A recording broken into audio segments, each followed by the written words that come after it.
There were a couple of little techniques and tricks that I used making that Payback video that I thought might be useful to other people if I pass them on.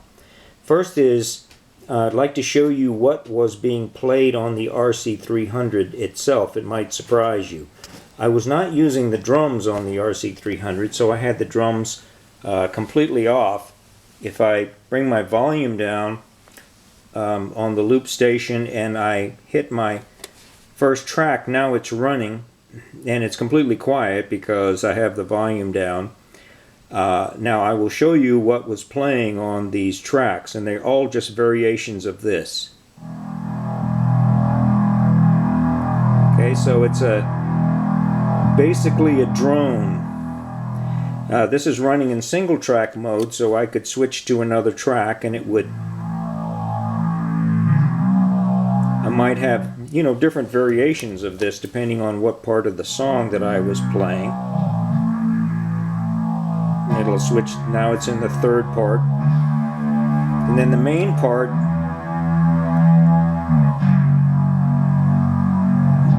back to the main part right there. So I was able to control that drone by bringing it in and out with the volume pedal. But that's all that was playing on the loop station. Now the key thing to a loop is that you don't want it, or a drone like that is actually a loop, you don't want to have a break in it. And it's very easy to get a break at the beginning and end of a drone loop like that, and that's not what you want. This pattern will play very smoothly, and you can detect a very slight a break in it if you really listen for it. But I'd like to show you how to record a drone like that and have it so that it's very smooth and continuous and it just runs forever. Let me come down here and erase track 1 by holding the stop pedal down for 2 seconds. Now it's erased. If I come over to the setup for the edit for track 1, this is an important thing here. You notice that you have a menu entry here that shows you how many measures that a loop has in it of one of your tracks. It can be the same as the other loops, or it can be with loop sync off, it can be independent. But did you know that you can set the length of the loop? So what I have done, see, you can have it so that it sets itself, or that it just basically runs forever. But what I did was I set it to 2 measures, so that's a count of 8. So 2 measures of 4 beats, and that's how I know when I'm looping. So what I'm going to do, the trick to this is to hit the note and to have the note running before you hit your record button. So first of all, that's going to do is it's going to do away with that initial attack of the note. You're still going to have a break though right at the very beginning, just because of the nature of this machine.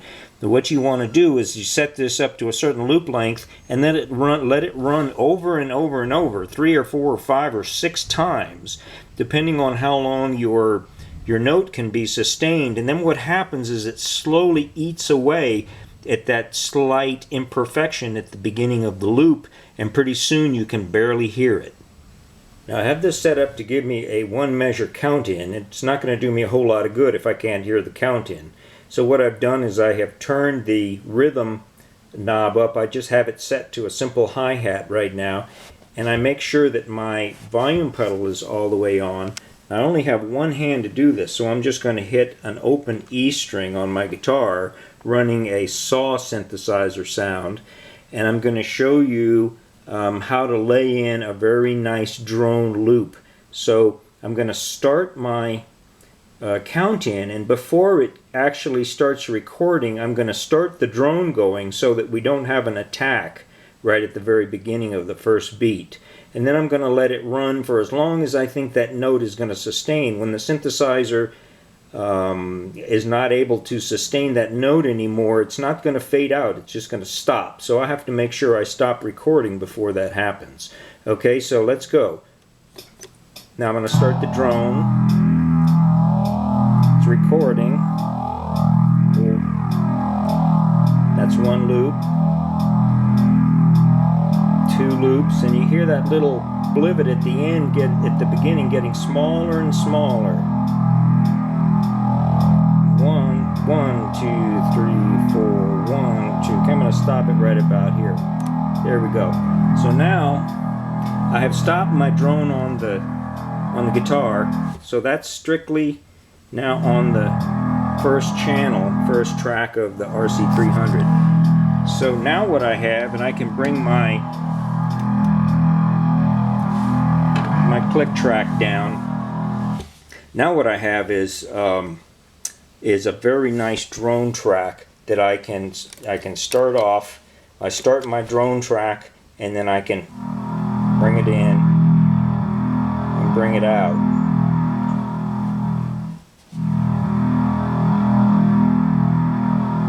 And sometimes if you want it to be really perfect, you can try 2 or 3 times, and you can get it to where you can't hear hardly any imperfections in it at all. Now the second thing I'd like to show you is how it's important what order you connect the MIDI devices.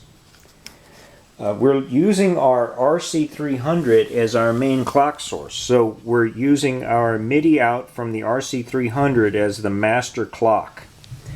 Now, as far as the physical layout here, it would make sense that the next device is going to be the sequencer, because we want the sequencer running at the same clock rate that the RC300 is.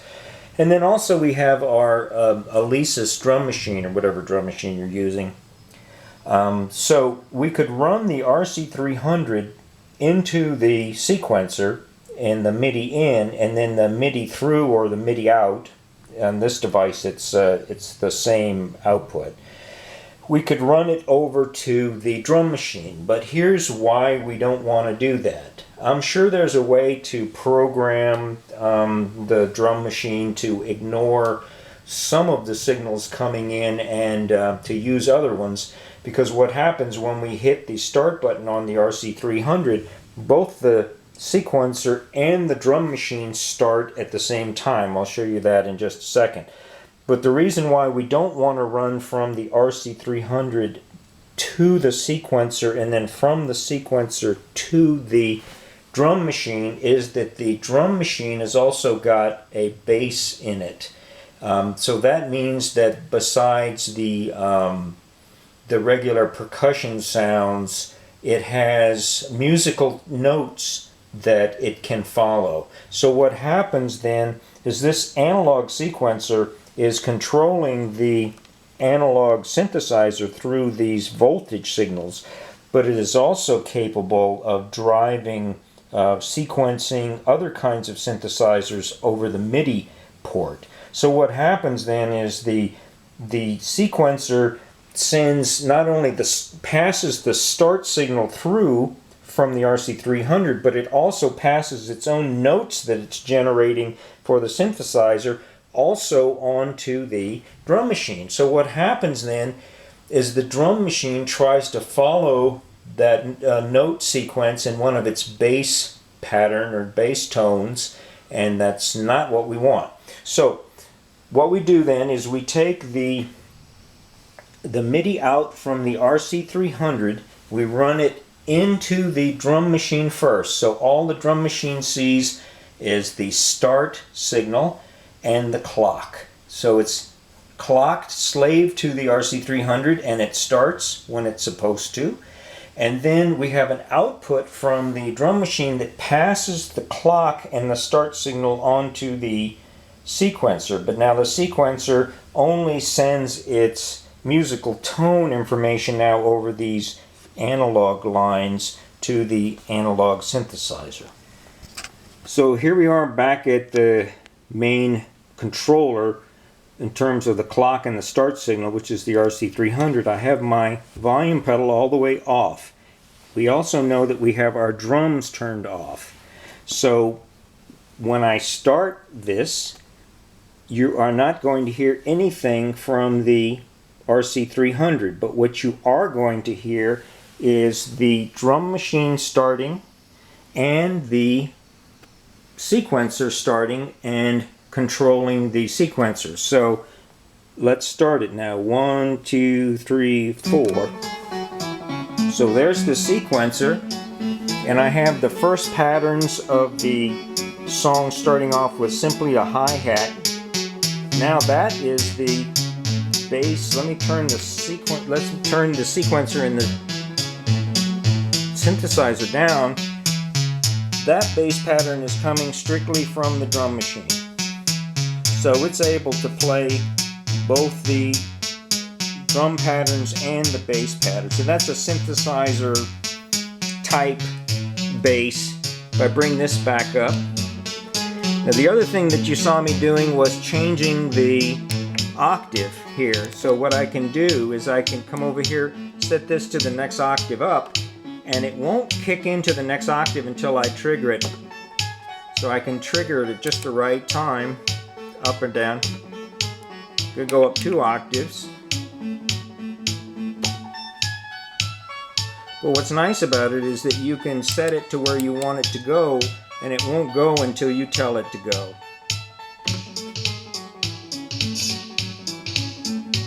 So that's everything running at one time. And then when we stop the RC300, everything will stop. It's waiting to the end of that loop. Now it hit the end of the loop and it stopped. And everything else stopped as well. Another important thing if you're working with an analog synthesizer is the tuning, the fine-tune knob. Because what happens is it takes quite a long time for the system to warm up. And depending on the temperature of the room and the humidity and the alignment of the planets and who knows what else, one time it will be in tune, and the next time, even after it warms up without changing anything, it might not be in tune. So of course you have your tuners for your guitar and everything else, and then the drum machine has a very specific crystal controlled frequency oscillator. So that's accurate. So we have to bring the synthesizer in tune with everything else. And one of the ways that I like to do it is to set the sequencer to reset it. So that's going to bring it back to the first position. And then they have a step so that you can tune each one of those frequencies, because each one of those frequencies has to be tuned by hand. So if I reset it again back to the beginning, I know my beginning note. So reset it and then step it and just have it stay on the first note. Now that way I can either play that note on the drum machine on the bass, you know, because these notes are marked here, and then I can adjust my tuning here until it matches that note. Now another really important thing to be aware of: if you play a note, let's just say you play a C, that might not be a C. As long as you are connected up with your sequencer and you have these control voltage signals connected. Now I'm going to stick my neck out here and see if it's actually going to change here. I'm going to play this note. I'm going to disconnect these. Now, hear the difference? So you have to be careful because of the notes that are programmed in here are analog, and you can quantize it to make your life easier, but nevertheless you have a huge range in here, and it's all done pretty much by ear.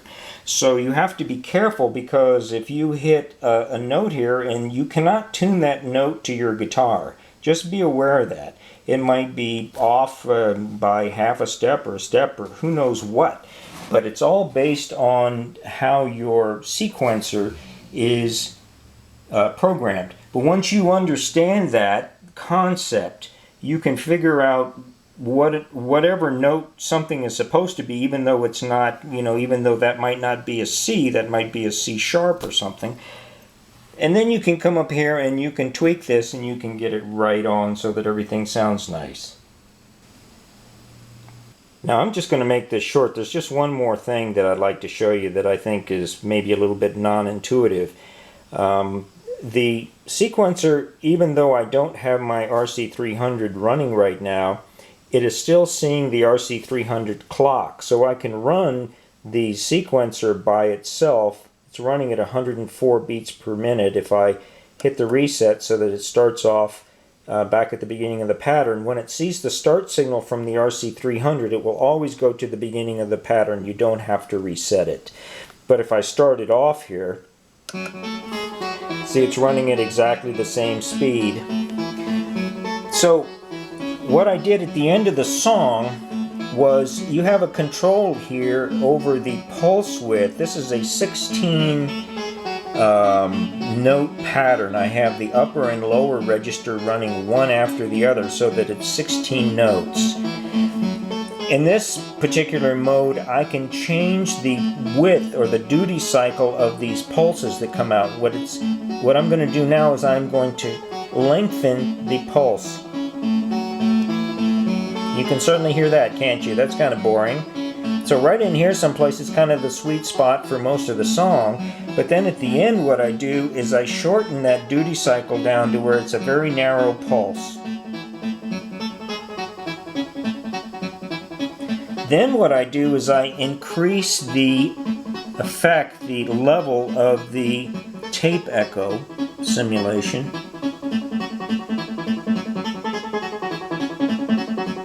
And you get that effect because it is running an eighth note, a quarter note plus a dotted eighth note, which gives it that effect. Now this needs to be tuned exactly to the right beats per minute. Let me show you what happens if you're off. So when you get it right on, it's magic. But you can also bring this down. I didn't do it in the recording, but you can bring it down to where it's just a simple strobe. You bring it...